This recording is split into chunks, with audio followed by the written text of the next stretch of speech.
E aí pessoal, aqui quem fala é o Matheus FNT90 e hoje vamos ensinar a como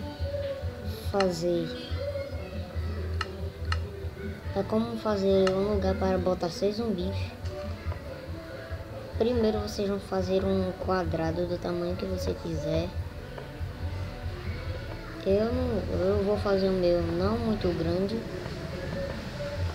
porque esse vídeo aqui vai ser rapidinho.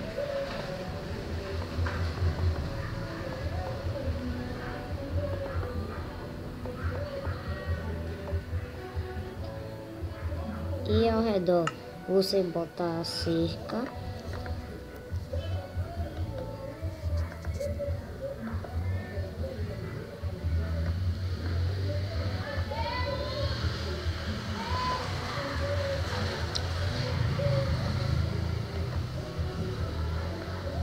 E depois vocês pegam um portão de cerca.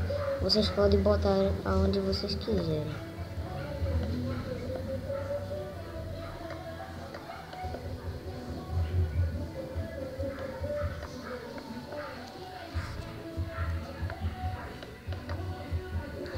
E depois a gente vai botar um bloco para cima e vamos ir até aqui.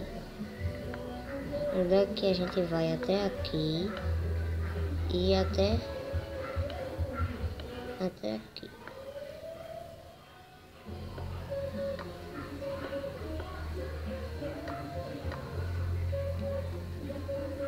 Depois nós cobrimos tudo isso.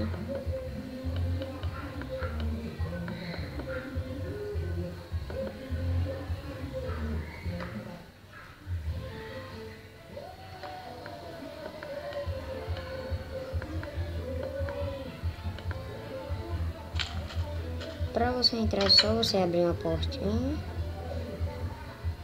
entra, pega o animal que você quiser. Eu vou pegar o Creeper e vou botar ele aqui.